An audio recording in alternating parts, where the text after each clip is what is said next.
Hey, we still had an intro. It's good. Welcome back. This is DadSchooled podcast. I'm Josh. That's Jimmy. Yeah, we'll dive right in. We're going to ignore the background and we're going to dive right in. Topic today, Jimmy. Dads struggling and nobody talks about it. Consistency with what we do. Consistency. And what I mean by that is how many times have you had a conversation with your wife or anybody else for that matter? I guess no matter what it is, it doesn't have to be with your wife.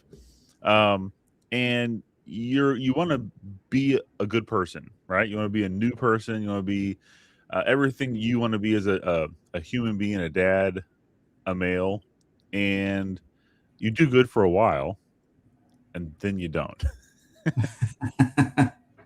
It just drops off, and you're not as good as you want to be. And then eventually, you might stay good for a while, but then it drops off. The same thing. You can think of it as I went to the gym for a long time and then I just stopped going, or I was really good about doing fill in the blank and then I stopped. That's our topic today. Why do we stop? Why do you think it is, Jimmy?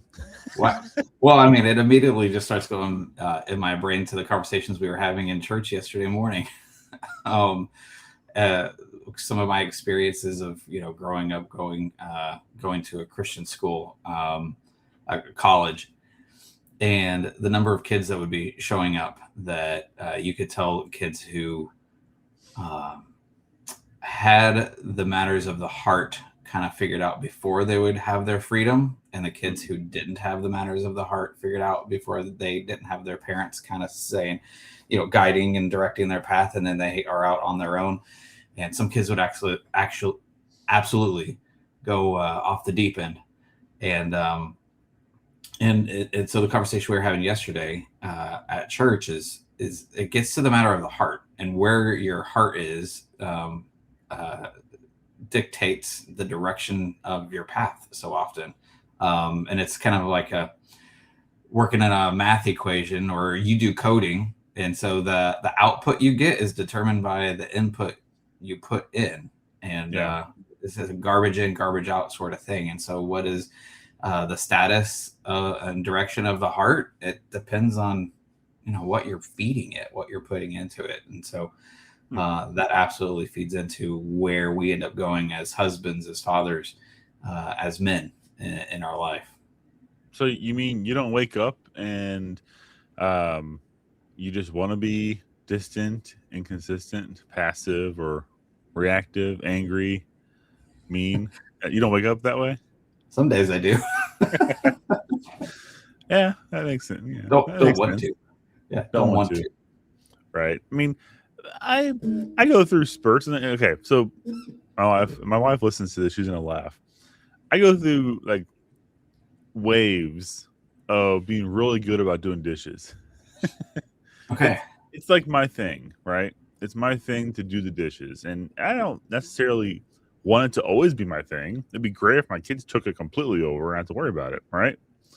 But if I don't do it, it stacks up, and then either you got to do it in a rush when you need something, or my wife has to do it. And I feel bad when my wife does things and it delays her when she's already busy doing something else, and I have the ability to take care of that for her. It bugs me, right? So, and this will all loop back. Don't worry. I see your face. You're like, where's he going with this? We're.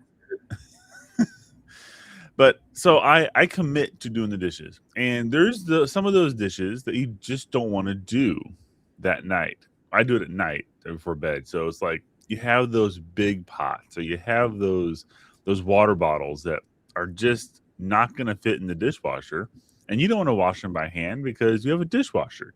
You should just be able to put things in the dishwasher. So they end up just sitting on the counter. And why this is relevant is I go through periods of time where I'm really good about washing everything, and the counter's clean, and the dishwasher's full and running, and the morning you wake up and everything's spotless and clean and ready. But then I go through times when I start letting it slip, and over time that one water bottle turns into two, that two water bottles turns into three, and it goes day after day of me not doing it because I'm just like, I don't want to do that, and someone else might do it, hoping that they magically just get washed because someone needed them. But then you end up with a bunch of pots or large things that are annoying to wash on the counter. And I was writing this outline, and I was thinking about that over and over again. Like, that is my biggest issue. Is like I'll let one thing in my life start to slip, and Mm, because it just starts building up until eventually you turn one day. It's just it's not anything you wanted to have happen. Like, there's a whole pile of dishes there, or I haven't looked at my Bible app to do my studies for weeks now. That's another thing. I'm on this like once a day through the whole Bible in 1 year plan. Right? I have a U version Bible, and I'm going through a plan. And my son's actually doing the same plan. My wife's doing the same exact plan. You can see which the where they're progress. at on their days. Uh-huh. And for a while, we were neck and neck. I noticed every single one of us, and it wasn't just me. I was actually happy to see this for once in my life. It wasn't just me, but it was a pattern that was consistent. One day slipped, and then 2 days slipped, and then you look back, and now it's a week or two has slipped, and every now and then you go through spurts to try and catch back up. But it's like, if you don't have that consistency, if you don't stick with it, it gets less important to you. Mm. So I guess that's a long-winded way to kind of tie into all this, but I mean, the same thing with us as being dads and us as being husbands and whatnot is, if we're not consistent with what we're doing, it slips, and we let it slip, and it gets worse and worse and worse, and eventually you turn around and you're not doing anything at all what you want to be doing. Mhm. I know my experience is or kind of my pitfall is I end up playing so much of the comparison game Hmm. of Keep just up with the looking at, Joneses. yeah, seeing where someone else is, like, oh, there's Yeah, so much more. Like if you're talking Bible study, oh, they know so much more. I could never catch up and know as much as they do, and so end up not trying, even getting all the way to that point, like, oh, there's just so much to learn. So yeah, why even try to jump in, or whatever else that ends up becoming a stumbling block for me, that I'm trying to compare myself with what someone else has going on. Then why why even bother? And that's the battle that goes round and round in my head, instead of digging deep and putting in the work. And I think back through the things in my life over time that I've been like, okay, I'm actually really, really, really good at this. Just like, I don't know, just as for an example, when I was working at Starbucks years ago, when I would get on the espresso machine, it'd be a morning rush, and I'm just whipping through drinks, and that you get to a point in a rhythm where I would set up my workstation. I knew exactly where everything was, where I could just go with muscle memory, not even have to look. I knew exactly where to grab things, and I could just speed through the drinks so fast. But for this example, that was, I had put in the work, I'd put in the repetitions, and I had set myself up, organized in such a way that I could excel at a very, very high level. But I didn't get at that point on day one, month one, probably not even year one. I mean, I was there for just shy of 10 years. Um, and so it took years and years of work and repetition to where I could be one of the fastest on my team. And that's like a example to try. I think of from time to time to try to apply to other parts of my life when there's something that seems insurmountable, or it's such a huge task. Like, I know where I want to be, and I'm just not there, and I want to be there right now. Then I kind of remember, oh yeah, that I think that takes time. It takes reps. It takes practice. It takes actual deliberate putting in the work. And we so oftentimes aren't willing or wanting to do that, and we want to go take a nap. naps are fun, actually. Um, Yeah. so yeah, I guess that's are we saying that you have to be perfect every single day whenever you're doing anything? You're trying to strive to have that outcome, to be that person who can be highly efficient at making a drink, at Starbucks, if you're applying it to that in your life. Are we saying you have to be perfect every day? Are you saying that you have to never mess up? Is that how that works? No, thankfully. Okay. So how do you get to that point though? Like that you just taking your example, running with your example here. Yeah. You set your station up, but you had to go through hurdles and trials in learning in that industry to know to set those things up in that way, right? Hmm. Okay. Oh yeah. So one day you just didn't wake up and be like, I'm going to set everything up this exact way it's going to work. Yeah, I think it just seemed like over time, just the more I was in there, it just kind of seemed like this is the way that works well. This is the patterns that I can put myself into, and yeah, it's only by being there and doing it that it starts to Hmm. add up. Okay. So if you apply that same logic to, I don't want to say fatherhood, but being a dad, right? The equivalent would be showing up every single day, being consistent, looking at what works throughout your day as in your interactions. And I'm just like, when I say throughout your day, I was like, poof, you're a dad, go to work, you know, and then that's what you're working on. No, when I'm saying seeing how things work and making tweaks and seeing what doesn't work as a dad, I'm talking about your interactions with your family and your kids and how you're Mhm. actually, that's my standard. Because if I didn't have a family or kids, I wouldn't be a dad. Poof, right? Big surprise. So if we're trying to work on being a dad, being a better dad, uh, being the best father we can be, everything that we're adjusting or changing and measuring against is actually our family. It's not how successful we are at our jobs. It's not how much money we've made. It's not how many friends we have, because those are irrelevant. Those will make us a dad. Mhm. What we're really uh, testing against would be our kids and our wives, right? If we're being successful, that's what we look at to measure it. So if they're unhappy, that's not success, right? Now they Yeah. don't have to necessarily be glowing sunshine happy all the time, because happiness is a two-way street. You can't force someone to be happy. But if if consistently you walk into a room and their happiness goes away, that's when you start looking at, okay, what can we change, Time right? for And some these are self-reflection. Yeah. right, right. Have you seen those videos online? I should have had one for us here, but like when the camera like zooms in on a wife in a crowd, and she's like her natural state before she sees her husband. And No. there's two versions of this. The first version is like the nice one, and it's like the wife's just sitting there like stone face, and she sees the husband, and she lights up, and she's all happy, right? And it goes through like 5 or 6 iterations, and it's like that's a pretty cool message. Like she's happy when she sees you, right? Uh-huh. Then someone came out with another kind of video. It's like the wife is happy and sees the husband, and she's like, and her face just drops. It's a scowl. And that, I feel both of those, because there are times I've experienced this. My wife and I have a good relationship. We're happy together.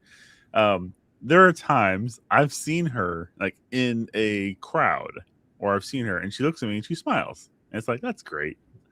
Then there's times where I'm at home and I'm looking at her. I'm just looking at her because, we do that sometimes. We just look at our wives and we're like, I did pretty good, right? And she looks at me. She's like, "What? Why are you looking at me?" And just like, okay, sorry. But yeah, so circling all back, you look at your family, you look at your kids, you look at your life in that context when you're trying to see if you need to adjust things. So circling back to what we were just talking about, you in the Starbucks drink industry adjusted your daily routines based on seeing what works and what didn't work.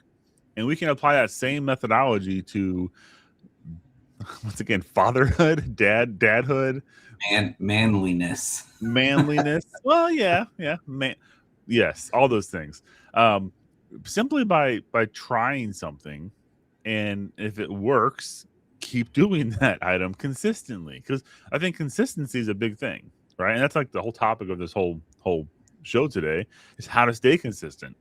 And I think it is repetition over time, but not shoving it down your throat. And if you miss something, it's the end of the world. Like, I'm not sure how many quote unquote diets you have ever gone on or tried to do, or workout routines you've tried to stick to. The number one thing for me is when I get into the mindset, number one way I fail, I guess I should say, is when I get into a mindset of, if I miss one workout or one eating, fill in the blank, like I ate one wrong meal, it's over. I might as well give up because I failed and there's no coming back from that. Now, I mean, I guess it's self-fulfilling prophecy if I did give up and I did fail after that one failure, but it's that mindset going into it that you're so strict on yourself from the beginning that if you fail, it's a success or fail. It's not you're working on something. That never really flies for me. So I don't know. It's when applying that to household fatherly tasks and duties, like walking into a room and your kids are fighting and you try to stop the fight and parent right in that moment. That's a difficult situation because lots of context can go into that, obviously, in history. But how your kids respond to you, are they responding to you as an authority figure? Are they respecting you? Those things can be compounding. I know people in the past who were 110% about respect. That's all they wanted to talk about. That's all they think everyone should respect them by default because they're the dad. And if they don't get respect by default, they fly off the handle and lose it. And those relationships I've seen have been really difficult for that family because it wasn't a two-way street of, like, he never earned respect. He demanded it. He never humbled himself to his family. He and if and when he ever did, it was for like a half a second, and then it was once again demanding, I did this one thing, you must respect me now. And it failed. Big surprise, because that's not very humble to act that way, actually. Believe it or not, yeah. Jimmy, if you didn't know that. So I think one of the things that kind of ends up being a key is bearing in mind that having those like shortcomings from time to time are okay. Like going back to the whole making drinks at Starbucks thing. I mean, why was I there doing that? Wasn't because I had in the back of my head, like, I want to be the best barista in the world. I'm just going to show up at this place and do this thing just for the benefit of making drinks fast. No, I mean, why was I there? Because I had a payoff at the end. I had a paycheck waiting for me. I needed a job. I needed income. So I ended up working at Starbucks. And why did I get good at it? Because I had a payoff at the end, and realizing, oh, the faster we go, like I could get bonus structure built in with, speed of service score and all this sort of stuff. That encouraged me to stick to it and try to get even better at it. So like looking at being a husband, being a father, and putting that into a context of, is there a payoff that I'm looking for? And yeah, looking at how successful my marriage is in our communication with one another, and our just how intimate we feel in our everyday life, how successful my own children become as they're growing up. Like, those are payoffs. And so just like making the drinks at the coffee shop wasn't all about making one single cup, and that one single cup was the gauge of how successful I am as a store manager altogether. You can't just look at that one event. And yeah, there are plenty of days that I would knock over an entire cup, a venti mocha, and they go all over the counter, all over me. And there's still a line of another 20 drinks that need to be made, and I've got this massive mess in front of me.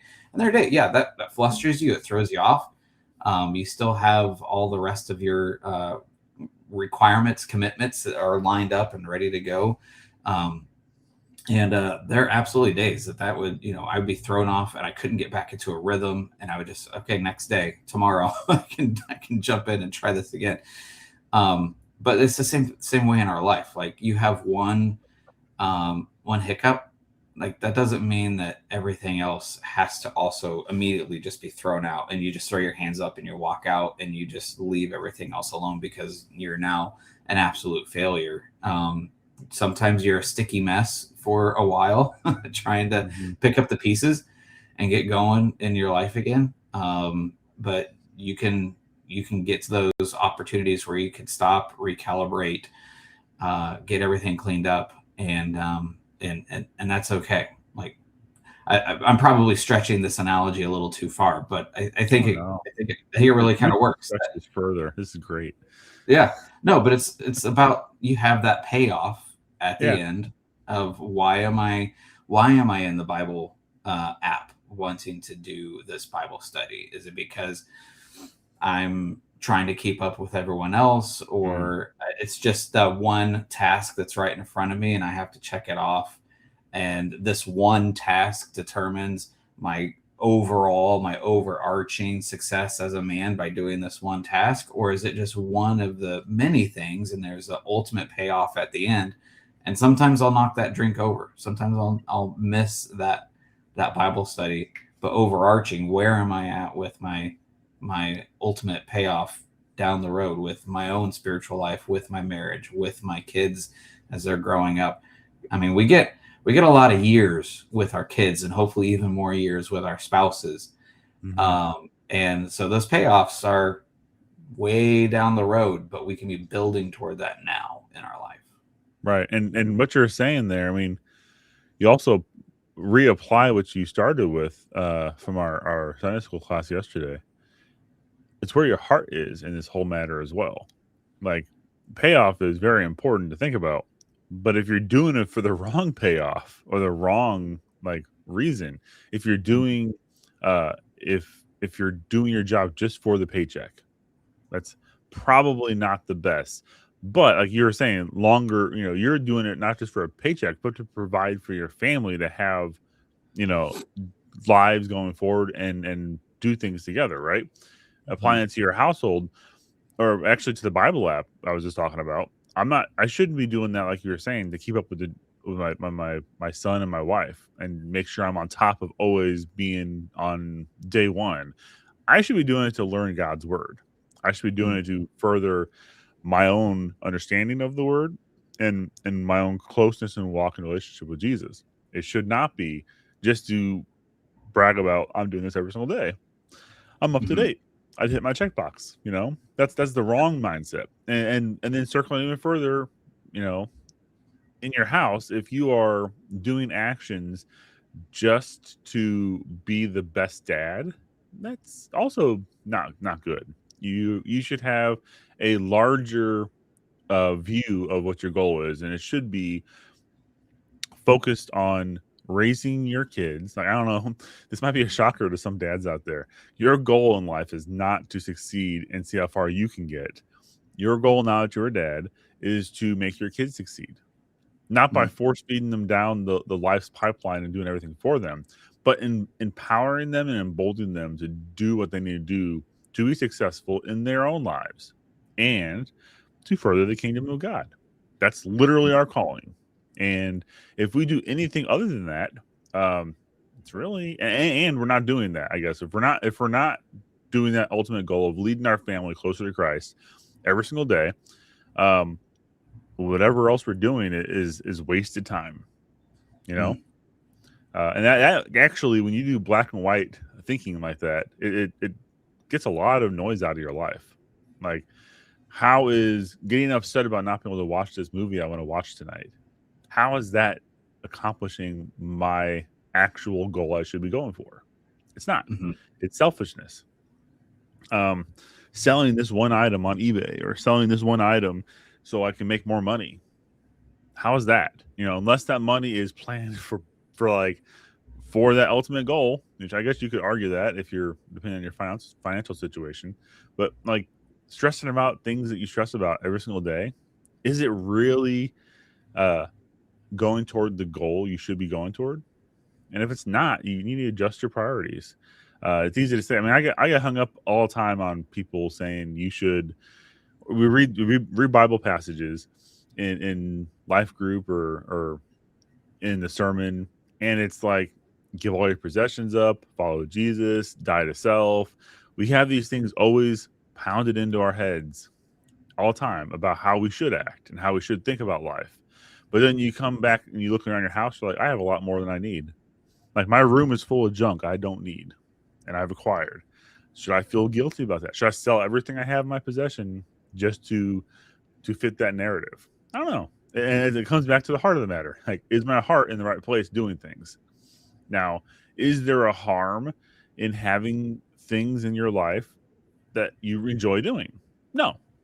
There's several areas in the Bible that we were told about rest and relaxation. But you need to be careful because these things can quickly become idols in your life, and you can quickly just gravitate toward those items or activities instead of doing the tasks you should be doing. And it feels extremely hypocritical for me to be saying this right now because there's definitely things in my life I should be focusing on more than what I do focus on.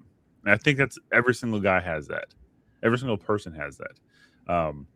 It's called conviction. Like the moment I became a Christian, I felt worse about myself than ever before, which sounds terrible, but it's true. You know, I constantly do things in my life that aren't what I should be doing. But now I feel bad about it and I know I shouldn't be doing it. So, you know, you got to work on turning away from those things and moving forward. That's like a whole different podcast, though, at this point. You start getting down that road. So I guess circling way back to our main goal here in this conversation today, consistency. And how do we get more consistent, Jimmy? That's what we need to figure out before we get off. How can you be more consistent going forward? I think a part of it is giving yourself permission to realize you're not going to be perfect day one. So showing up, putting in that work is obviously going to be step one. You're only going to be a good dad if you're actually present dadding things. You mean you got to show up to be a dad? Is that what you're saying? Yeah, exactly. Like you could have the title. You could have the title dad, but it's only if you're doing it.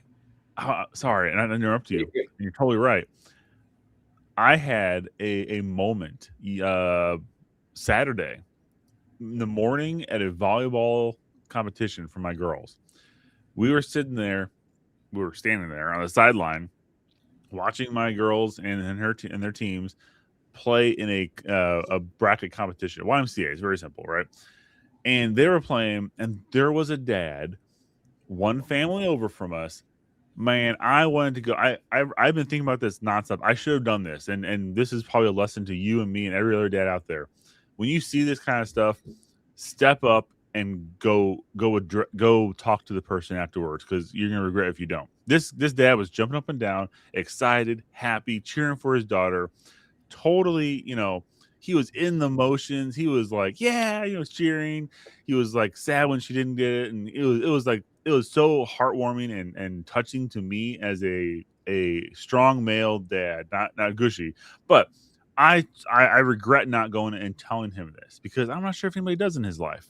I hope someone does, but he was such a good influence to me and everyone around us and his daughter. His daughter may or may not appreciated the attention that her dad was giving her on the sideline, but man, that is it. He had it.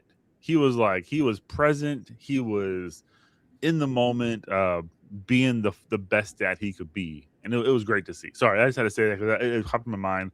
I still regret that. Next time I see the guy, I got to talk to him and be like, hey, dude, you're killing it at this aspect. I'm not sure we have else going on in your life right now, but right now you're doing exactly what your daughter needs for you. And that's great. So I encourage dads out there to step out of the social norm of being macho and tell a dad he's doing great because he wants to hear that too from somebody else. You don't need to hear it, but it's good to hear it. Yeah. Sorry, Jimmy. I interrupted you. Go ahead. No, that's good. And actually, I mean, it reminds me of when I was growing up. My older siblings, my brother and sister, they got the athletic genes in the family. Like I did not. at all. No, Jimmy, don't tell me that. I did not get that. But they both ran cross country in high school. And so as the younger sibling, like I went to it was like every Saturday in September, October, like we were somewhere at a cross country meet running around in the woods. So I just loved going out and playing in the woods as the little brother. I just go and like, okay, I'm just going to wander off in the woods. That was what I enjoyed. But anyway, explains so much to me. My dad was known amongst all the other athletes and all the other parents. My dad had this just booming voice. I mean, maybe it just comes with being a Southern Baptist pastor, but he would be out there and he would figure out like what the trail that they were going to be doing the race on. And he would try to strategically figure out, okay, if I start over here, then the race is going this way. So then I'm going to cut over here. And he would try to get it as many locations if he could be next to the track and encourage the athletes as they're going past. He would try to be next to it. But if he couldn't be right there, then he would go, okay, here's a big like opening across the field and I can see him. So then I can yell encouragements to my kids, first of all, but then he would make sure he knew the name of all the other athletes on that team of the high school that we went to. And he was just known for being this encourager for all of the athletes that were on that team. And that always stuck with me. Like he didn't like come across as embarrassed. That didn't, right. It like fed my brother and sister in their pursuit, knowing that they had their dad's back and their dad's support. And then he was kind of oftentimes known as like a lot of kids' second dad. Like they just like, man, your dad's like so encouraging. Like he remembers me and he helped push me along. Like I didn't feel like I was going to get it, but your dad, I could hear him all the way across the field. And that's always stuck with me. And I mean, there's absolutely days that I could be a much better encourager for my own daughters, whatever they're up to in life. And it's not the sort of thing when they're in their dance recital.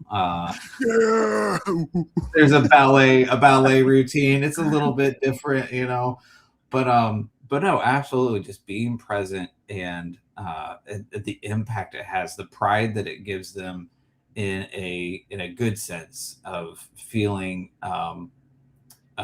fulfilled in their accomplishments, and when they're down and when they're struggling, knowing that my encouragement can help them want to push that last mile to get further on down the road. Those are lessons I've tried to remember and tried to incorporate it into my own life, and I can improve. Absolutely. Oh yeah, you can definitely. No, I'm joking. You can definitely improve, Jimmy, man. No, that's a good thing to keep in your head. Like that guy was reminding me, like I need to be like that. Even though my daughters are embarrassed and like, stop it, and they yell at me for it. It's like, you know what?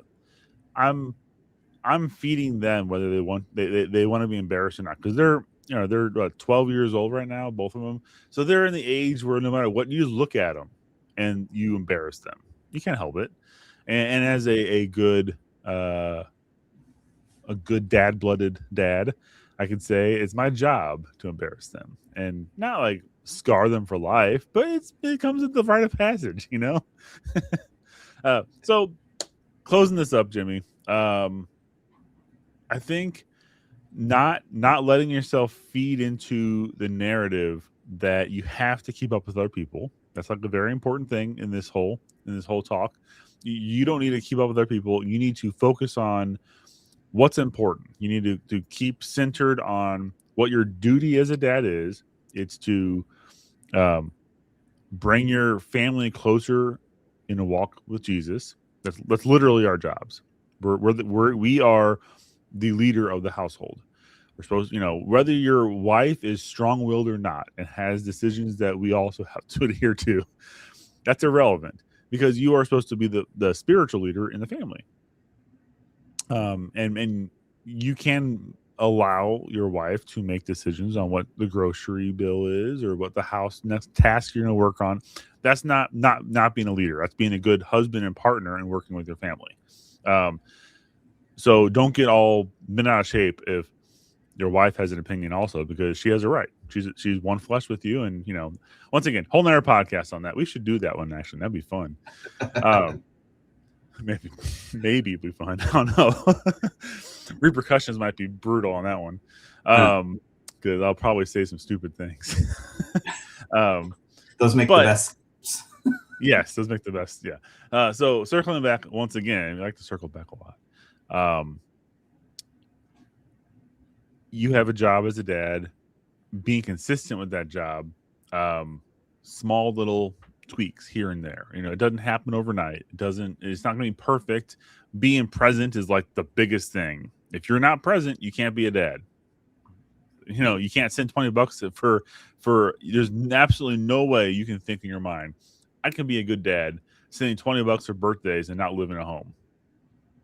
That's not going to be a good dad. That's financially supporting your family is not everything.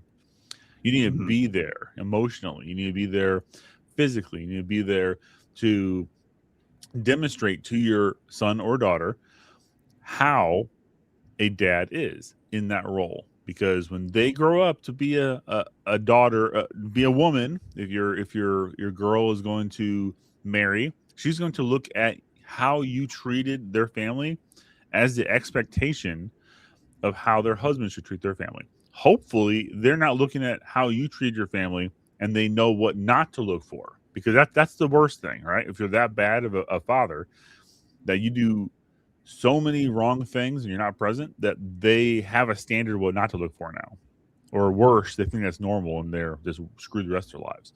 Same for your son. Your son should know to open the door for people. They should know to walk with their spouse on the inside and safe from traffic and not facing traffic. There's lots of different things as dads and males that we should be teaching our kids. And your son should pick up on those things. He should pick up on encouraging people, on being that overzealous down the sideline. Not because you're going to sit down and awkwardly tell him this is how you should act.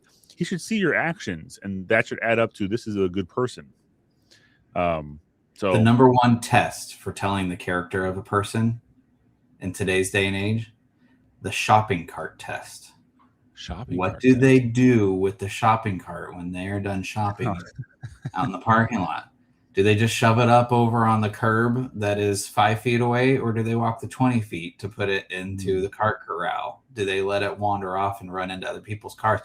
Do they go ahead and roll it into the building on a cold day because they think, the employee maybe, or, I only have 3 bags. I can carry the 3 bags to my car. I'll leave the cart inside so that employee doesn't have to go out in the snow and the ice. The shopping cart test is the number one test in today's day and age of a person's character. So tell me, Jimmy, if you were a employee at, let's use Walmart, for example, right? They have employees. They have a few shopping carts. Yeah, they have a few shopping carts. So as a Walmart employee, I'm not saying that this is how you should act at a job, but if you were an employee there and your task was to go out and get the shopping carts, mind you, the weather probably highly affects how you feel about this job, right? If your job is if your task right now was to go get some shopping carts and bring them in, and it's raining, it'd be a different story. If it was a nice day out, it'd be, day or night, it'd be okay. Would leaving the shopping cart in the shopping cart corral be helping that employee be able to get out of the crazy job and go enjoy yourself in the parking lot? Or is that bad to think that way? Because I'm like, I can think of it both ways. I used to work in retail, at an actual a store. I used to work at actually Walgreens, and we didn't really have shopping carts really. But I remember whenever it was like go out and pick the trash in the parking lot, I was like, oh, right. Something out of the norm of standing at the cashier's register is kind of fun. Maybe it's not for everyone. I don't know. That's kind of a weird way to think maybe. But I was just listening to what you're saying, like put it all the way inside. I'm like, but then they don't have anything to go outside for. Because there's other tasks to be done. This comes from my retail management. Like, I guess that's the last thing you need your employees spending their time on.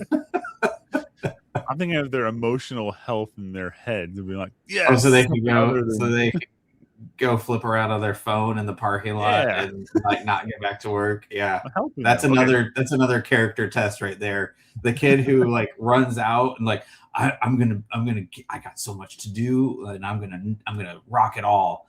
Or the kid that's just like sitting in the cart corral, leaning against the carts, scrolling on their phone. Like, okay, yeah, that's another character test right there. I guess we did that character test right now, and I failed. I guess I'm like trying to help them slack off, and you're like, be more efficient. Yeah.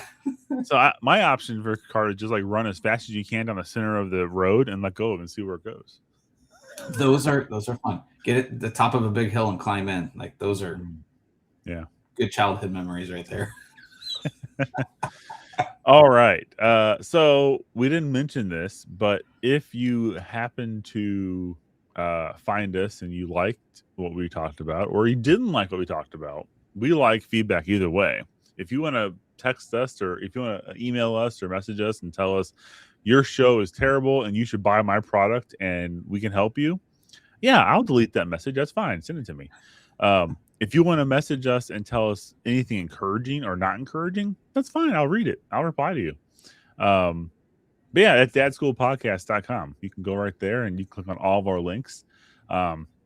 This is streaming live on YouTube right now, but it will be uploaded to Facebook, and that's about it, because every other platform is kind of weird with free accounts, and we're not spending money right now on this. It's just a fun hobby. So, yeah. Jimmy, closing thoughts on being a good dad. You can't say be present because I already said that. Yes.